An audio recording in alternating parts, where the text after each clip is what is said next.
joining us for this panel. Are we in the sort of post-lunch little lull? Have you had lunch? Back to lunch? Great, so I think this is a good panel to sit in and digest and relax for a little bit. Hi Rob, lovely to see you as well. So what are we talking about today? Actually, before we come to that, I have to point out this rather large QR code behind me. If you scan that, you can enter the competition to win a BYD seal for 2 years. I'm very sad that I can't legitimately enter this competition. And My Energy Bundle, which actually maybe is even more exciting because you get a charger, Eddie, Libby, home battery, very exciting, and also an electric bike. So do make sure to enter that. And if you don't scan this QR code, there are various ones, and there's one on the desk at the back there. Okay, what are we talking about? The title of this panel is Where are the best opportunities to decarbonise businesses? Now, many here today are kind of already involved in some sort of clean energy or electric transportation business. In fact, show of hands, who works within this space? Okay, about half. Who does not work within this space and is just really interested? Okay, about 50-50. And I think that this is the really interesting thing, is that obviously there are businesses within this space dedicated towards finding these solutions, but there are also thousands and thousands of other businesses who are on an equally important decarbonisation journey, and we're here to learn how we can bring some of those things together and tackle some really meaty challenges. And on stage are our team of experts who are going to guide us through these questions and queries.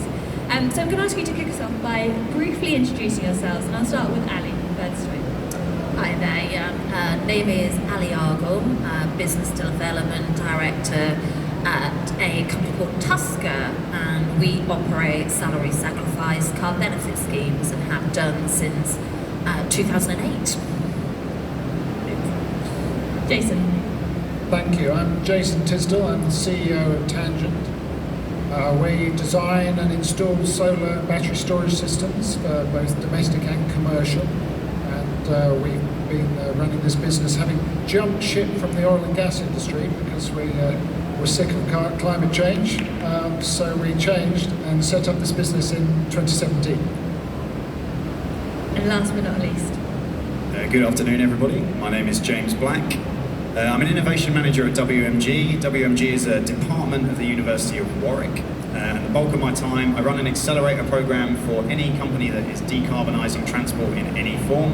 It's an accelerator program we run with NatWest, all about decarbonising transport. Okay, I have so many questions for each of you, so let's get into this.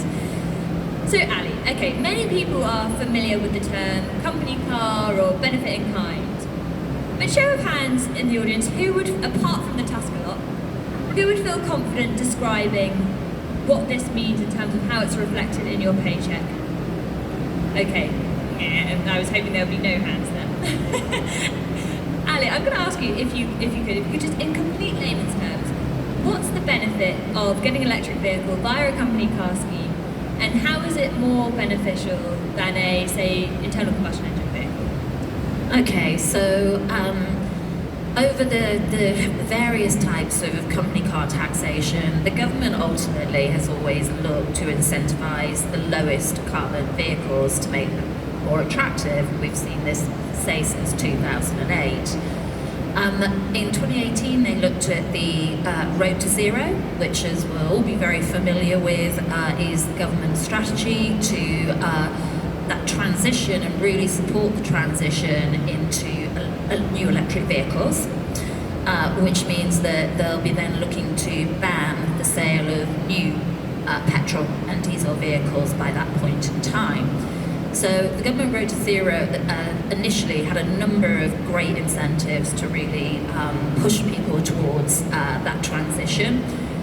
Some of those aren't as available as they were, but it definitely gave it a great kickstart. We've seen the millionth electric vehicle on our roads this year.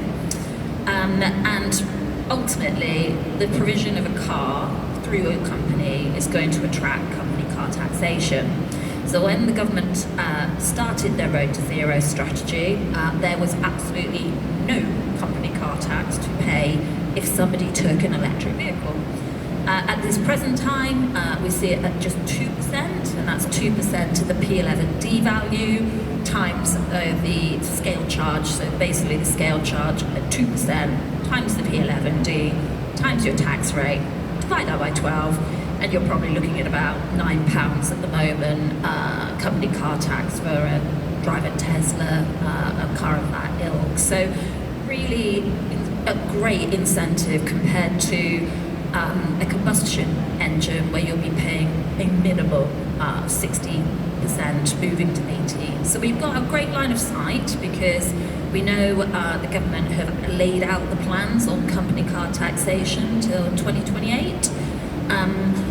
It's a big ask, isn't it, to see that movement to 2035. It sounds like a long way away, but it probably isn't. So I'd like to, we'd like to sort of gauge that transition, that I don't see a massive jump coming 2028, 29. By doing it through salary sacrifice, of course you're saving your tax and national insurance on the car that you're taking because it's pre-tax and national insurance deductions. So because you're only paying a tiny bit of benefit in kind, there's no cheaper way to drive electric at this minute in time.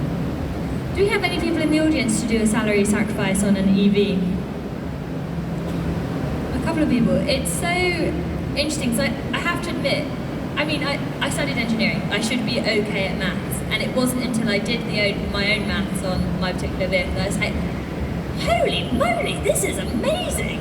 I'm sure we'll come on to how we can kind of encourage other businesses to take this up and also the impact of the second-hand car market as well. But before we do, I want to come to Jason. Now imagine that I was a sceptical friend in the pub. How do you describe the benefits of coming to a service like yourself? How do you sort of pitch the solar and battery ecosystem? What's in it for me? Okay, sceptical friend. That's an interesting one. Essentially, there's lots of different drivers for why people are interested in solar. A big one is cost of energy. We've seen massive peaks in cost of energy and massive peaks in demand as a result of that. So that just works on its own in a way. But then they say, well, does it really save money? Does it really work? And that's perhaps where they want to talk to someone like me or my colleagues in Tangent, because we're able to do some energy modelling, we're able to actually illustrate the savings on real terms, what's likely, what's plausible, what isn't plausible. When we get into if this happened to be a business owner asking me, then I might offer that we put in some energy monitoring systems, so we can actually record data over time and thereby design bespoke systems that will best suit whatever their needs are. So it's quite a bespoke service that we try to deliver. There is not a one-size-fits-all. Does anyone here have solar? Hands up. Quite a few. Any people have a home battery? A couple of people. What I find so fascinating and so enjoyable is that anyone who does have solar and battery and they meet another person with solar and battery, they get their apps out and they're like, hey, look what I'm exporting, look what I'm getting from my panels. And the opportunities to gamify that whole process, I think, are just extraordinarily cool. James. Okay, I'm going to check my notes here because I want to get this right. So, you lead the Clean Transport Accelerator, which is a unique collaboration between WMG and NatWest. The Clean Transport Accelerator provides entrepreneurs who are decarbonising transport access to the university's world-leading research and the bank's high-growth resources. Can you give us some examples of what that means and the types of partnerships you've kind of facilitated? What sort of dots have you connected? Yeah, absolutely. So we work with a variety of businesses on the accelerator. So we might work with some pre-revenue startups where they're very much looking at finding that first customer, doing some of their customer development, trying to find product market fit. We also work with established companies who are kind of continuing their innovation journey. So I have a nice example of a rail company, a company called Beaver Rail. I can talk about what we're doing with them, but they're using things like the Boston Dynamics Spot dog robot to do track inspection. They're using wall climbing robots to do tunnel inspection.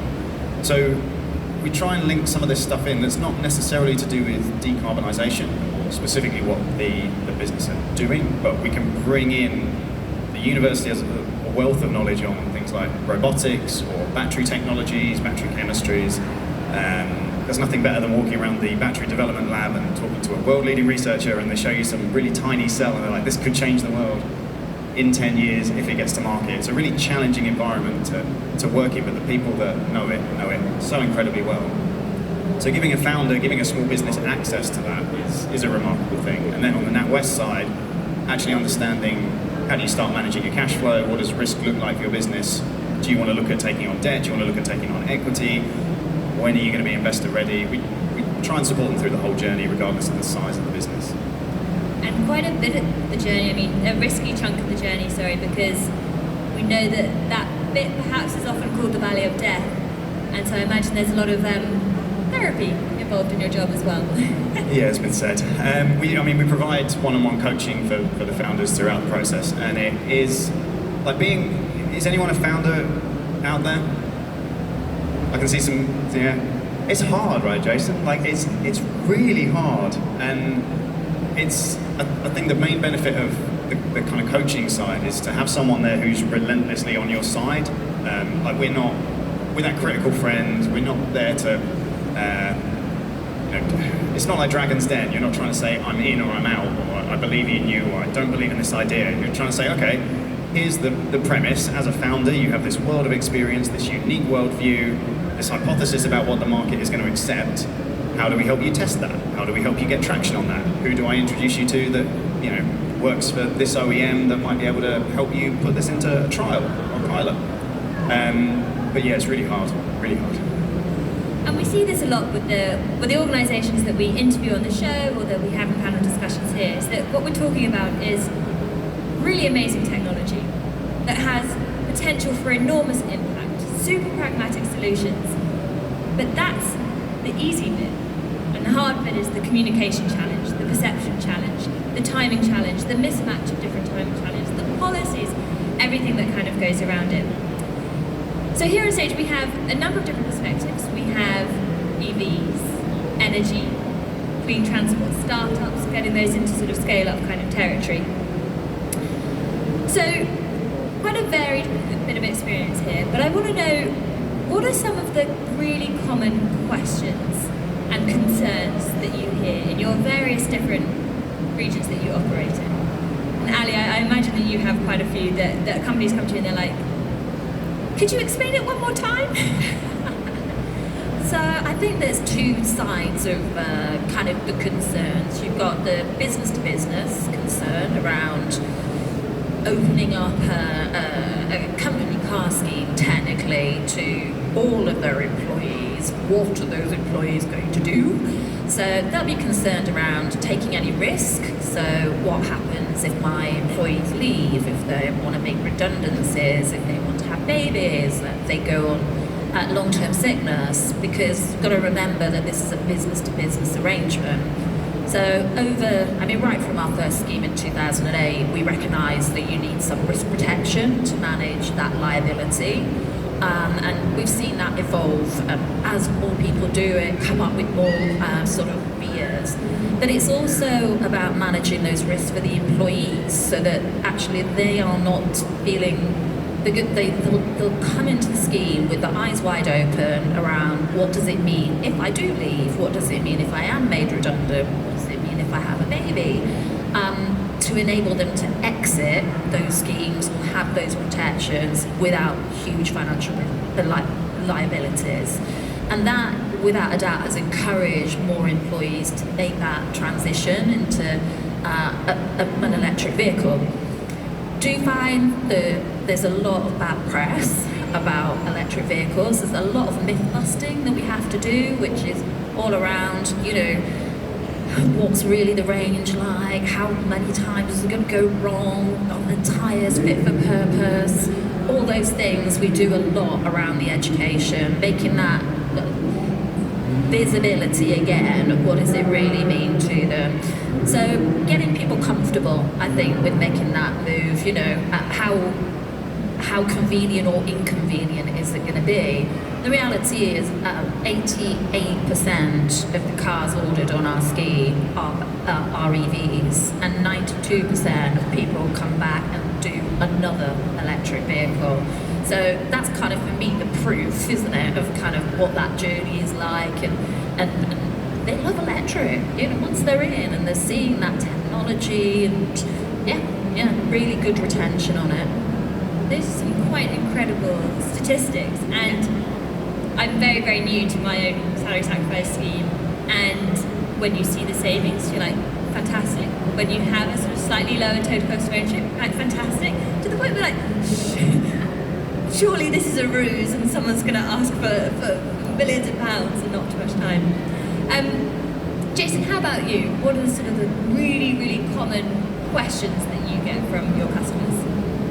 I mean, there's a whole host of common questions, but I think there's a theme on a lot of them, which is about anxiety about the future. And people are conscious that this is a young industry, the solar industry, the battery industry that I'm in. Compared to a lot of consumer goods that we're all used to, these are relatively new products. They don't have the same depth of testing that you might expect, or the same scale of testing that you might expect in some products. So what happens if there's a problem? What happens if things go wrong? So we actually put a lot of focus into support after installation. It just really starts at installation. How do these systems work? How do they talk together? If I add something later, will I be able to make these things work together? They're really important questions, and people are often very sensibly quite anxious about that. So we put a lot of energy into trying to give them solutions over time. And I'm sure when people come to you, their first question is around payback period. Very often. Is that a sensible metric? Because it seems to me that, yes, the payback period is reducing, certainly as these technologies get cheaper and certainly as prices get more volatile for electricity. But also what people are buying into is stability of price. How do you navigate those sorts of conversations? So they're quite different for the commercial case and for the domestic. So when we're looking in the commercial field, we've got quite a lot of tools. We have typically very good historical data on how much energy that site has used.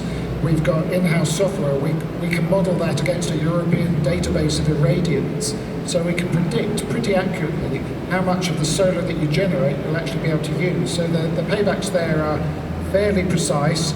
We can log it against future inflation figures, and in fact we give out a spreadsheet so that the more nerdy customers can play with numbers, push them up and down, see what the impact is as different world events play out. So it's relatively straightforward, and indeed for commercial environments it's often really good paybacks. For domestic it's a bit harder. We somewhat have our hands tied by MCS, which says we have to perform future payback calculations in a particular way using a particular data set. So they're a little conservative. Payback is one of the things people look for. I sometimes suspect it's more often that people wanted to justify it to their partner. I think a lot of people we speak to want it, regardless. Carbon footprint is so important for so many people. That's actually an overriding factor, but you have to be able to justify it in reasonable terms. So people do want numbers, and we obviously provide numbers, but it's only part of the mix, I think, for domestic customers. There's a much wider social picture going on. Well, Robert Llewellyn, he often says, do you ever ask for a payback period on getting a new kitchen? No. But is it changing your lifestyle in some capacity? Yes, and I suppose they have to have those same kind of emotive conversations around them as well. James, I'm going to see how this question comes out. We'll see where we go with this. But how I imagine the work that you do is that on the one hand you have very, very technical people for whom what they're creating is their baby, and they so wholeheartedly believe in its future and its promise. You then have the likes of NatWest, who ultimately want to see a return on investment, or want to see that these businesses are able to get to a point where they're profitable in a reasonable timescale. And then you have businesses who you're also connecting to, for whom they may see this like, this is an alright R&D project which we're happy to support, or it could be, this is a really vital bit of our business that we have to, go hell for leather and make this work. And you're having to operate as the glue that holds that together. Where do some of the conflicts happen? Because I can't imagine that it's a totally harmonious thing the whole time. No, absolutely not. And for the few of you that did put your hands up as founders and talking about how difficult it is here, and hearing, the conversation has been around the most common questions around risks and anxiety and making people feel comfortable. People's entire savings are on the line, people's houses are on the line. And it's, for a lot of the founders that we work with on the accelerator, it's because they want to change the world, ultimately. So, again, you're thinking about, it comes back to that question about payback periods, and what's the payback period for trying to save the world? And so there is this, there is a conflict there, because what often happens with a startup is a founder has the benefit of their experience, has the benefit of their, all of the experiences that have shaped them over the course of their life to generate this unique insight into a product or service that they think will change the world. And their timing's a bit off. Like, the market rejects it. Like, if you're developing a small two-person electric vehicle right now for use in UK cities, you aren't going to sell a lot of them, because we don't have an established market for that type of mobility. You're trying to build the market out. You're trying to massively change consumer behaviour. And that's really, really hard to do.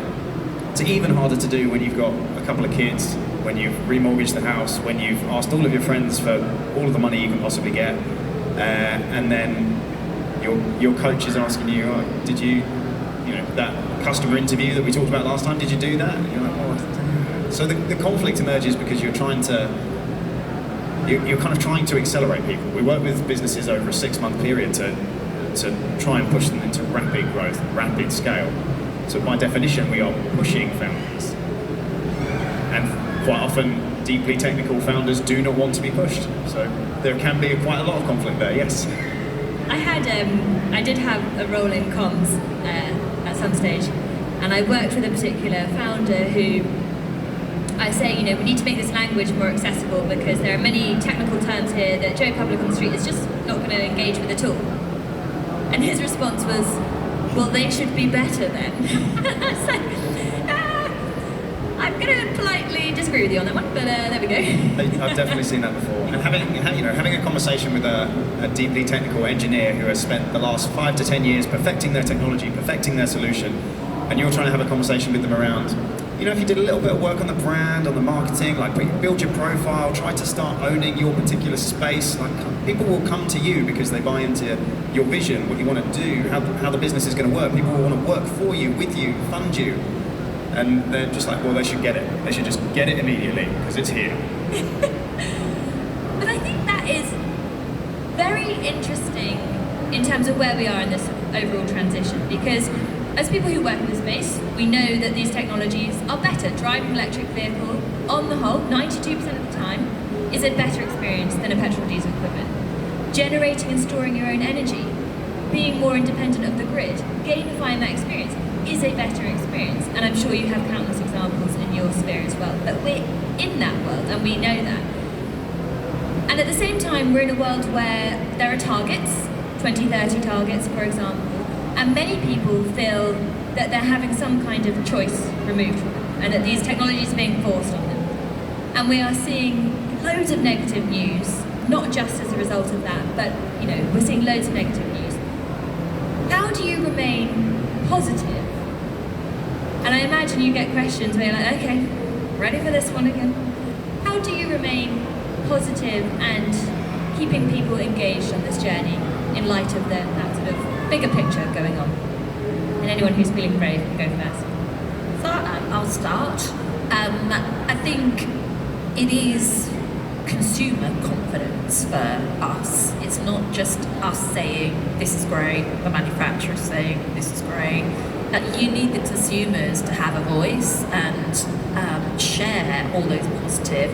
And there is nothing in the world that is 100% positive, but what we have seen is the manufacturers just so standing up around the development, the improvements. I mean, look at the ranges on vehicles now compared to, even 4 years ago. So I think this is why where we're seeing this renewal rate, they're prepared with new technology to pay a premium, unfortunately, with the R&D's got to be paid somewhere along the line. So they've been prepared to pay a higher price point for that, but absolutely see the benefits around the cost of use, around charging at home,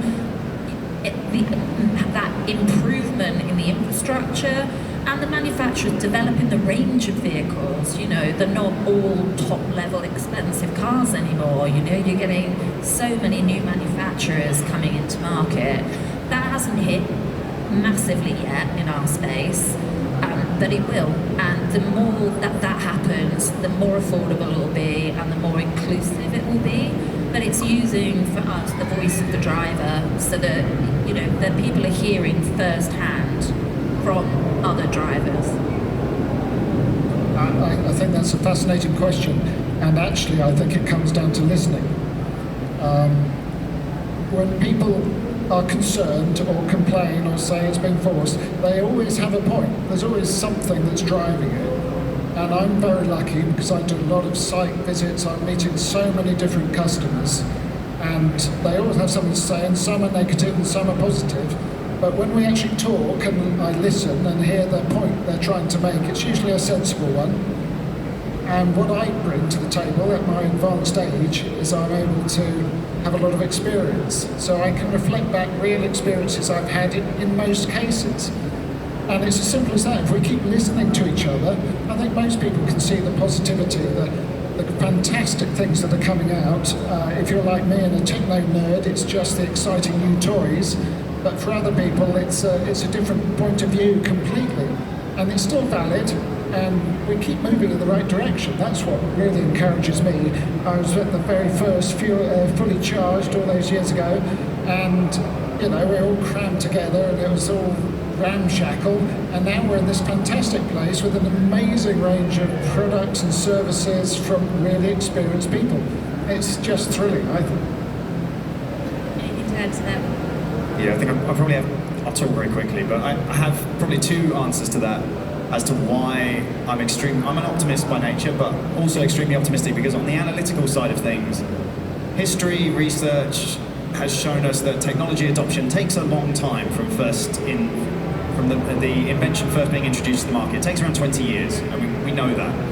And we also know that innovation doesn't follow a linear progression. It has plateaus, and then it kicks up again, and it's in those kind of cycles of lots of capital flowing into businesses and lots of innovation happening and that flurry of activity. And we've kind of bottomed out. We're on a plateau right now, and it has to kick back up again. Historically, it always has. It will. I'm fine with that. But then on an emotional level as well, I think I'm optimistic because change comes through humans, and humans are excited about things, and humans are brave, and humans take risks, and they are anxious, and we have to talk about boring things like payback periods. But I'm going to paraphrase Paul Polman, who's the former Unilever CEO. He gave a speech at the UN, and I love it, particularly working for a university because it's a little bit provocative. But he basically said, we don't need more PhDs, we don't need more people to go to Mars to find any of the answers. We have the answers, we have the technology. We just need to ask ourselves if we really care.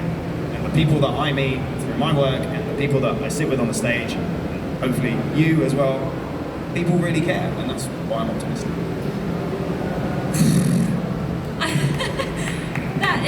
That definitely warrants a round of applause. Do you know what? I think that's captured it perfectly. We are living in such a negative time. We really are, and the barrage of negative news can be tiring, and I'm sure having the same conversations over and over again around you don't need to worry about charging can get tiring. And at the same time, we see what's happened since the first event in 2018, where we were still figuring out some of these technological challenges. We fast forward to 2024, where we're talking more about user experience and bringing different bits of the pie together, listening to people, engaging in the debate, taking people's concerns seriously. I think that's a huge cause for optimism. So thank you so much for your incredible insights. I really appreciate it, and I hope our audience do too. So please join me in giving them a huge round of applause.